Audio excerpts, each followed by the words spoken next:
name is Shawnna Dickerhoof, and today I'm going to be talking a little about ADHD. Attention Deficit Hyperactivity Disorder, or ADHD, is a disorder that has caused much controversy. Some people believe that it is made up or a fake disorder, or an excuse used by people with poor parenting skills. Others believe that the medication prescribed is just a way to control children who are difficult and hyper without having to discipline them. I was a person who believed that the disorder was not a real thing, up until about 14 years ago, when I met, fell in love with, and married a man with ADHD.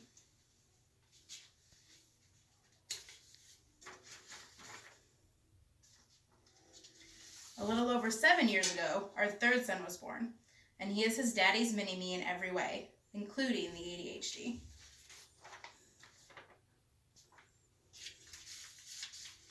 Last October, I began working in the special education department at an elementary school, where I've seen kids with such severe ADHD that it looks like they are crawling out of their own skin. They literally just cannot sit still. Through all of this, I have learned so much about ADHD and how real and challenging it truly is. ADHD has been observed for centuries. According to Samuel Kirk and his associates in their text, Educating Exceptional Children, the first cases were documented in 1798. The name has gone through changes, from minimum brain damage to Strauss syndrome to attention deficit disorder, and finally to attention deficit hyperactivity disorder in the DSM-5. The assumed causes behind the disorder have changed over the years too.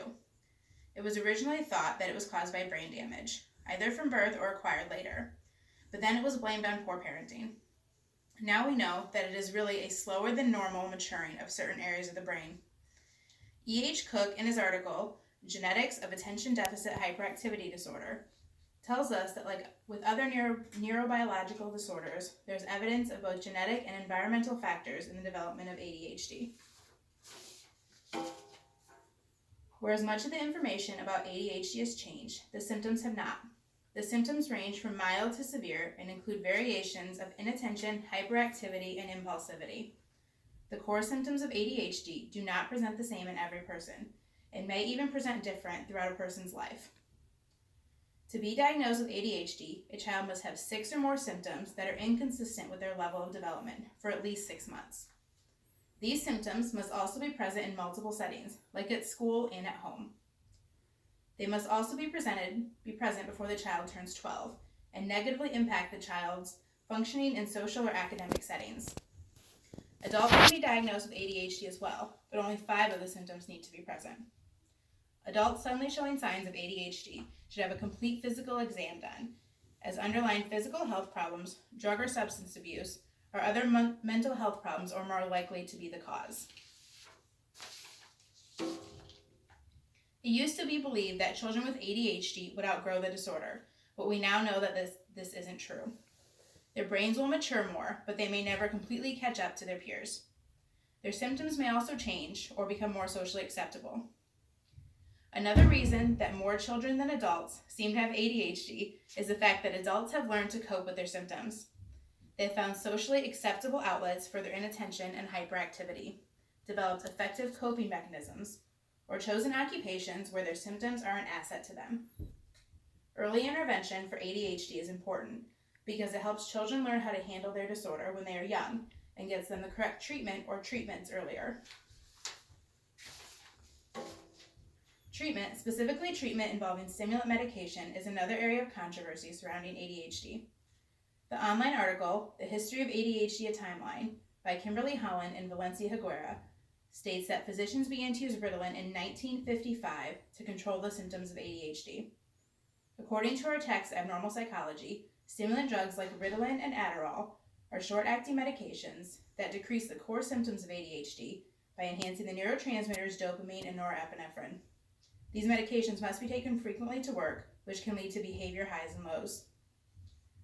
The side effects of these medications include emotional problems, sleep disturbances, decreased appetite, irritability, and a slower than normal growth rate.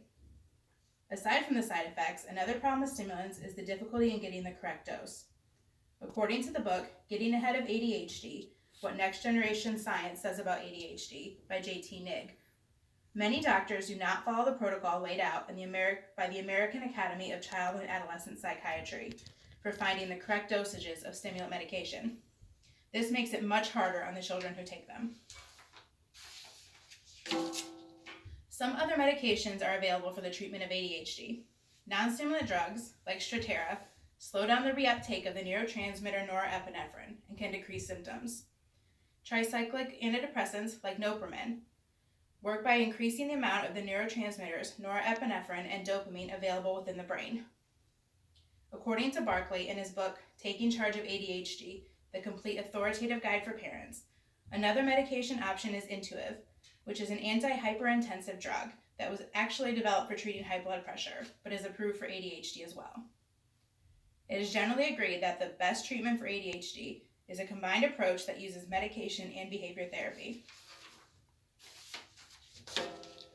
J.T. Nigg states that the goal of behavior therapy is functional improvement, which means improving coping mechanisms and teaching skills to handle life. Behavior therapy programs can teach self-management skills.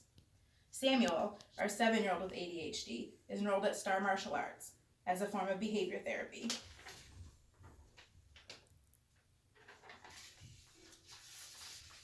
He learns Taekwondo and self-discipline, but more importantly, learns about focus, self-control, and self-discipline, which help him cope with the symptoms of ADHD. This program could also be considered exercise therapy, which is a type of alternative treatment. Parents will sometimes seek alternative treatments for their children who have been diagnosed with ADHD, either before seeking medications or sometimes after as supplements to the medication or other therapies. Some alternative therapies are natural medications like homeopathic remedies, essential oils, specifically vetiver, and mineral or vitamin supplements. Fatty acids are a popular supplement used in ADHD treatment. Another alternative therapy is a changed or restricted diet.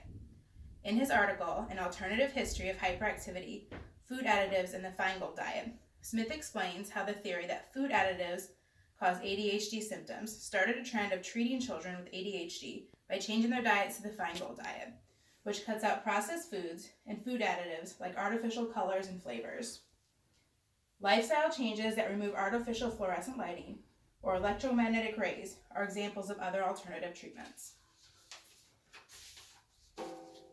Regardless of the treatment methods used, the goal of treatment for ADHD is functional improvement, either by self-management skills or symptom management.